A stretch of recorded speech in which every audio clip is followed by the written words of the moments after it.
हाय दोस्तों, welcome to our channel investing with Dhan. दोस्तों, आज मैं जिस दिन ये वीडियो बना रहा हूं उस दिन की पहले मैं आपको मार्केट की सिचुएशन दिखाता हूं। आइए दोस्तों, यहां पर देखिए, ये है बैंक निफ्टी का डेली चार्ट। और अगर हम निफ्टी के डेली चार्ट को देखें तो वो कुछ ऐसा दिख रहा है। अगर हम टॉप से अभी तक की मार्केट को देखें या फिर नियर बाय बॉटम को देखें तो ये मार्केट अप्रोक्सीमेटली 5% नीचे आ चुकी है। 5% की डाउनसाइड, ऑल्दो कोई बहुत बड़ी डाउनसाइड नहीं होती है, लेकिन कोई बहुत छोटी डाउनसाइड भी नहीं होती है। ऑल्सो ये जो डाउनसाइड आई है, ये आई है डोनाल्ड ट्रंप की प्रोटेक्शनिज्म वाली पॉलिसीज की वजह से। जैसे कि डोनाल्ड ट्रंप टैरिफ लगा रहे हैं पूरी दुनिया भर की कंट्रीज के अंदर, और इंडिया पे उन्होंने एक्स्ट्रा टैरिफ लगा दिए हैं। तो पहले लगाए थे 25% टैरिफ और उसके बाद फिर 25% टैरिफ, तो अप्रोक्सीमेटली 50% टैरिफ लग चुके हैं। इसकी वजह से आपके स्टॉक्स में अगर हम फॉल देखें तो वो बहुत ज्यादा हो गया है। जैसे कि अगर हम यहां पर आईटी सेक्टर को देखें जो कि यूएस के साथ सबसे ज्यादा लिंक्ड है, तो यहां पर अगर हम टीसीएस का शेयर देखते हैं तो ये देखिए, जब से डोनाल्ड ट्रंप की पॉलिसीज किक इन होना स्टार्ट हुई हैं तब से लेकर अब तक, यहां से देखिए टीसीएस अभी अपने इंटरमीडिएट टर्म लो पे चल रहा है और 34% डाउन है। ना सिर्फ टीसीएस बल्कि HCL, Wipro, Infosys, rather IT sector के ऑलमोस्ट सारे स्टॉक्स का सेम हाल है। नॉट जस्ट दिस, अगर हम रियल्टी सेक्टर को देखें तो रियल्टी सेक्टर अभी रिसेंटली जून स्टार्टिंग से लेकर अभी तक अप्रोक्सीमेटली 17% के आसपास नीचे आ चुका है। तो आप सोच सकते हैं रियल्टी के बड़े बड़े स्टॉक्स जैसे कि गोदरेज प्रॉपर्टीज हो गया, ये देखिए कितनी बुरी हालत है गोदरेज प्रॉपर्टीज की। यहां पर अगर हम डीएलएफ को देखें जो लास्ट ईयर बहुत ही अच्छे तरीके से बढ़ रहा था, वो भी अपने इंटरमीडिएट टर्म हाई से अप्रोक्सीमेटली 16% के आसपास डाउन है। तो दोस्तों, क्वेश्चन यहां पर यह आता है कि ऐसी बियर मार्केट्स को, मैं जिस पर्सन की बात आपको बता रहा था कि ऐसी बियर मार्केट के स्टॉक्स में, रादर वो तो मिड कैप और स्मॉल कैप स्टॉक्स में बहुत ज्यादा फंस चुके हैं, उनका जो पोर्टफोलियो है वो बहुत ज्यादा डाउन है। एज इन मार्केट चाहे निफ्टी अपने हाई से, अपने रीसेंट हाई से सिर्फ और सिर्फ 4.5-5% डाउन है, लेकिन उनके पोर्टफोलियो के stocks are down by more than 25 to 30% के आसपास।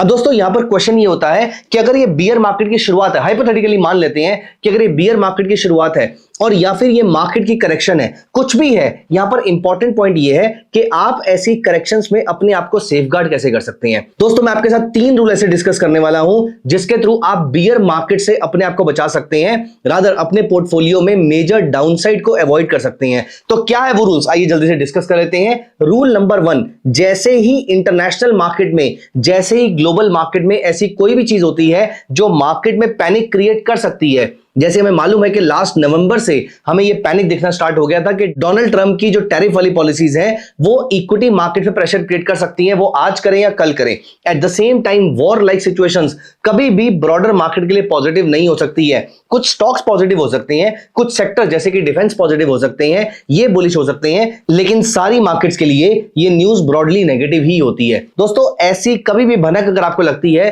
कि इंटरनेशनल मार्केट में, डोमेस्टिक में नहीं, इंटरनेशनल मार्केट में अगर कोई भी प्रॉब्लम होती है, तो सबसे पहला काम आपको क्या करना है, नहीं, मैं ये नहीं कह रहा कि स्टॉक से एग्जिट कर दीजिए, ये तो मुझे मालूम है कि आप नहीं करेंगे क्योंकि आपने बहुत मन से स्टॉक परचेस किए थे, लेकिन यहां पर मैं एक चीज जरूर बोलूंगा, लीवरेज कम कर दीजिए।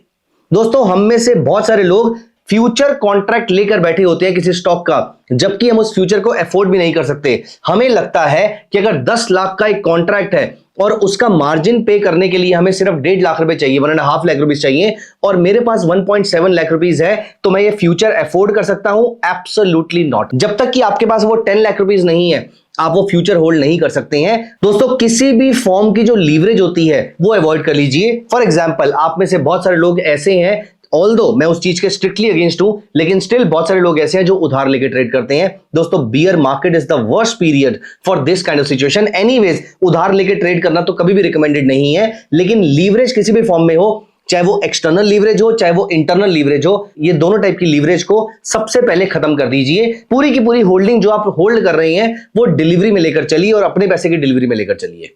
दोस्तों, रूल नंबर 2 जो आपको यहां पर याद रखना है, फोकस टुवर्ड्स क्वालिटी। मुझे सबसे बड़ी प्रॉब्लम जो मेरे उस फ्रेंड के पोर्टफोलियो में दिखी जिन्होंने मुझे अभी रिसेंटली अप्रोच किया था, वो ये दिखी कि ज्यादातर स्टॉक्स जो थे वो बहुत ही स्मॉल कैटेगरी के स्टॉक्स थे जिनका ब्रॉडर निफ्टी से कोरिलेशन बहुत ज्यादा हाई नहीं है, और लेकिन जब मार्केट नीचे जाती है तो प्रेशर की वजह से स्टॉक नीचे तो चले जाते हैं, लेकिन जब मार्केट वापस रिकवर करती है तो इनकी तरफ लोगों का ध्यान नहीं जाता है, तो ये वापस ऊपर नहीं जा पाते unless until there is some strong news about this particular company. Uninterestingly उनके सारे पोर्टफोलियो में जितने भी स्टॉक्स दिख रहे थे वो सारे इसी कैटेगरी के स्टॉक्स थे और वो अब बहुत ज्यादा नीचे आ चुके हैं। मतलब वो इतना नीचे आ चुके हैं कि अभी तक looking at the current fundamentals, जो एक स्टॉक आप सोचिए, जो एक स्टॉक 40% नीचे आ चुका है निफ्टी के सिर्फ 4% गिरने पर, और इस स्टॉक को लेकर मार्केट में कोई न्यूज भी नहीं है। अब आप सोचिए ऐसे स्टॉक को प्रॉफिट में आने में कितना ज्यादा टाइम लग जाएगा। दोस्तों ऐसे स्टॉक्स को अवॉइड कीजिए। जैसे ही इंटरनेशनल मार्केट में कुछ प्रॉब्लम स्टार्ट होती है या जैसे ही डेली चार्ट पे आपका इक्विटी मार्केट का जो इंडेक्स है वो 10 पीरियड ईएमए के नीचे जाना शुरू करता है, जैसे ही आपका ब्रॉडर मार्केट इंडेक्स, जैसे कि आपको निफ्टी यहां पर दिख रहा है, जैसे ही ये 50 पीरियड ईएमए के नीचे जाना शुरू करता है, मतलब मार्केट में बियरिशनेस स्टार्ट हो गई है। अगर आप फंडामेंटल्स ट्रैक नहीं भी कर रहे तो एटलीस्ट निफ्टी का डेली चार्ट तो ट्रैक कर सकते हैं। यहां पर अगर आप नोटिस करेंगे तो पिछली बार जब वो 50 पीरियड मूविंग एवरेज के नीचे गया था तो वहां से उसको 13% के आसपास की डाउनसाइड देखने को मिली थी। एग्जिट के टाइम पर भी अप्रॉक्सीमेटली 8% इंडेक्स डाउन था। हो सकता है मार्केट ऐसे पूरा का पूरा इमीडिएटली रिकवर कर जाए, लेकिन अगर वो करेगी भी तो आप सोचिए इस लेवल पर वो क्रॉस करेगी हाइपोथेटिकली, और यहां पर आप देखिए आपने अगर यहां से एग्जिट किया था आप ऑलमोस्ट कॉस्ट पे वापस एंटर कर सकते हैं इक्विटी मार्केट के अंदर। लेकिन आपके स्टॉक्स, अब अगर आपने यहां पर इसको होल्ड कर रखा था, इस पीरियड से इस पीरियड में आपके स्टॉक्स की वैल्यू कम से कम 10 से 20% नीचे जा चुकी है। दोस्तों रूल नंबर 2 आपको याद रखना है कि हमेशा बियर मार्केट स्टार्ट होते ही या फिर मार्केट में ब्रॉडली बियरिशनेस स्टार्ट होते ही आपको एक चीज पे फोकस करना है। अपने डेस्कटॉप पे लिख लीजिएगा, दिस इज कॉल्ड क्वालिटी। आपको सिर्फ क्वालिटी स्टॉक्स पे फोकस करना है, और क्वालिटी स्टॉक्स में बड़ी सिंपल सी डेफिनेशन है। अगर आपको कुछ भी देखना नहीं आता, सिंपल सी चीज देख लीजिए, उसकी डेट टू इक्विटी कैसी है, उसका कैश फ्रॉम ऑपरेशंस कैसा है, और उसकी सेल्स की ग्रोथ रेट कैसी है। उसकी सेल्स की ग्रोथ रेट 10-12% से ऊपर होनी चाहिए, डेट टू इक्विटी लो है तो अच्छी बात है, और कैश फ्रॉम ऑपरेशंस लगातार पॉजिटिव होना चाहिए। ये पूरी की पूरी इंफॉर्मेशन आपको धन के scanex.trade, जो कि धन का स्क्रीनर टर्मिनल है, यहां पर आपको मिल जाएगी। जैसे कि आपके सामने ये मारुति का स्टॉक है, यहां पर आप नोटिस कीजिए इसकी डेट टू इक्विटी 0 है। यहां पर फाइनेंशियल्स आपको दे रखे हैं, ये क्वार्टरली है और इसको हम एनुअल में भी कन्वर्ट कर सकते हैं, तो यहां से हम इसका CAGR निकाल सकते हैं।